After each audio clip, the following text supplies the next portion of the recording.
Well, my name is Paula Cosani. I'm originally from Argentina. I have been living in the United States since 1996. I'm a science teacher at Imperial High School. I have been teaching for 28 years. I live in Imperial with my brother and my dog. So what has been your journey into and within the United States like? Well, I'm moving here. I came visit in 1990. I graduated from the School of Medicine in 1989. The following year, I came to visit my brother. He was already living here. So it was okay, but I miss my friends, my career, my life. I miss. So I decided to go back. After 3-4 months, I decided to go back and living by myself in Argentina, practicing medicine, trying to make a living. It was really, really hard. Homesick because my family, we are a very small family, we always been. So missing my family that was living here. So in 1996, I decided to come back and try to make my living here. You said you were homesick. How would you describe your homeland, and how do you describe the concept of home, like your comfort? How do you make that comfort in the United States? I believe that home is a place where you are with your loved ones and where you have the opportunity to grow as a person and make your living financially. And that is something that my country never gave me. So for different circumstances, my family was split between here and Argentina. I was practicing medicine, but I was not really making a living over there because the economy was always awful. So I decided to come and try here because I always heard about the American dream. And let me tell you, that is true. The American dream is true, but it's not free.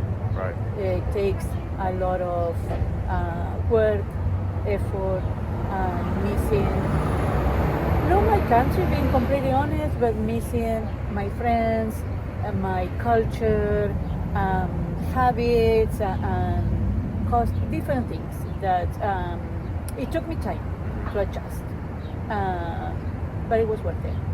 What would you say was your most challenging moment in your transition? It was the language. That was a barrier at the beginning, and also not being able to practice. So that point where I have to decide to switch professions, it was a little bit tough. I noticed you mentioned the American dream. What was the most demanding aspect of the United States culture? I can tell you that a little bit of everything. It was the food, and think that we are in a border town. So it's not just the American culture, but it's also the Mexican culture.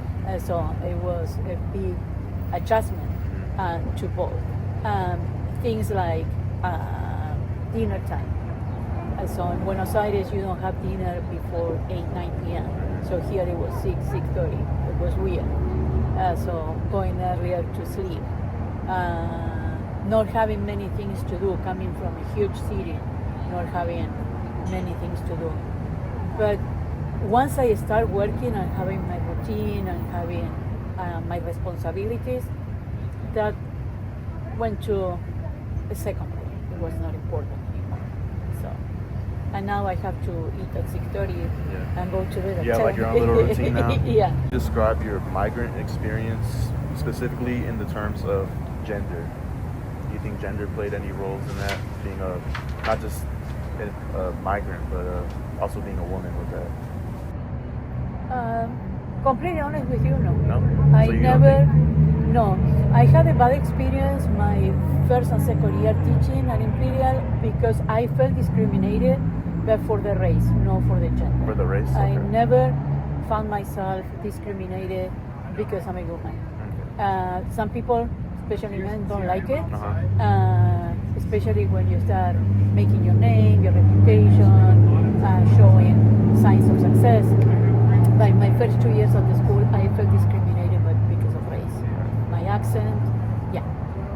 And then how did you combat that discrimination? I found it out in a weird way because there was a school event and I was not invited.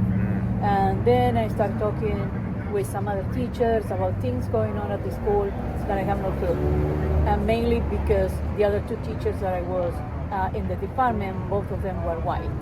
But I started going more inside and seeing how much value I was going to give it, that it was not going to be just that time.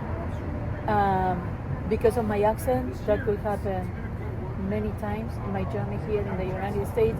And so I started getting less and less, and I started building up more my interior, my personal life, and not really caring what people say.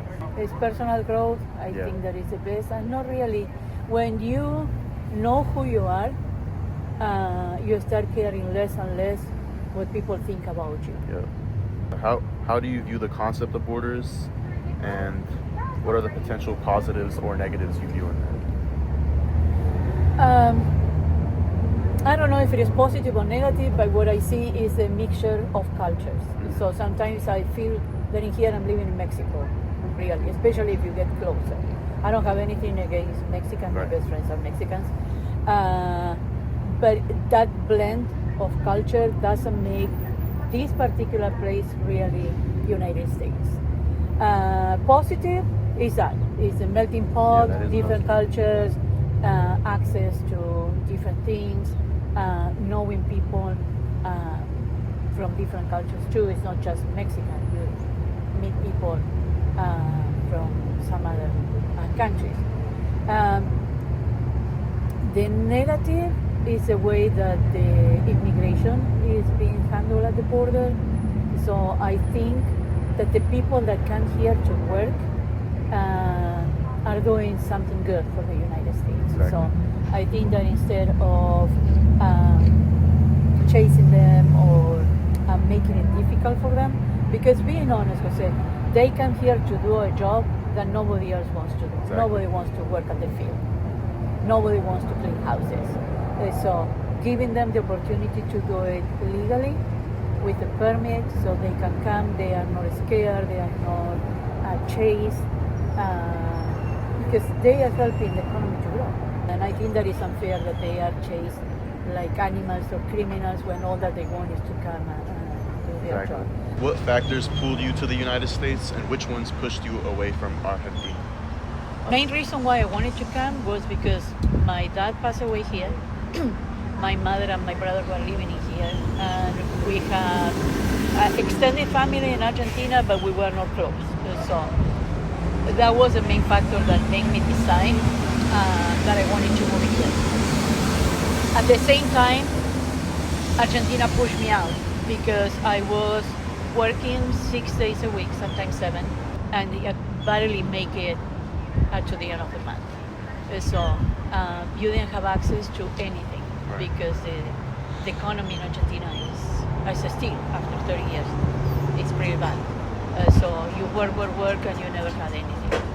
I didn't want to be that kind of doctor that ages at the emergency room and never doing anything really important because you didn't have the resources to do it or the opportunities to do it. And I saw how my brother was doing it here. So I said, well, why not to try it?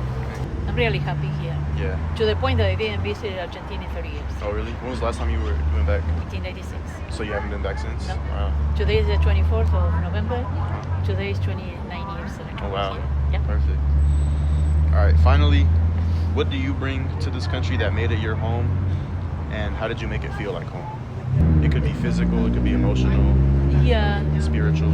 Well, physical, I brought stuff that I have in there that mean a lot for me.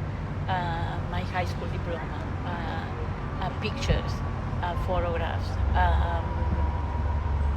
I never wanted to lose my accent.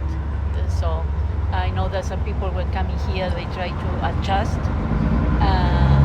to the way that they talk, but I don't want to lose it.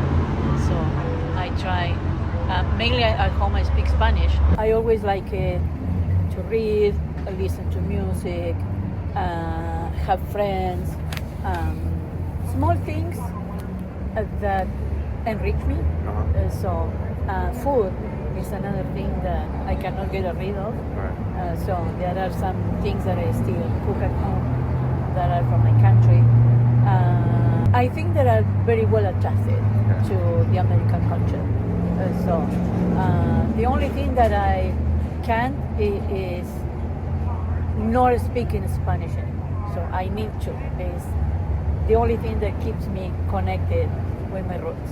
So you say it's language that makes you feel It's the language and music. I like to listen to music in Spanish. So same singers that I liked when I was younger. And I keep tons of memories. So the language and those small things that keep me connected, maybe not to my country, but to the younger me. So. Oh, that's perfect. That's all. That was beautiful. Thank you so much. Oh, thank you. Thank you. I Thank really you for watching. appreciate it. Thank you.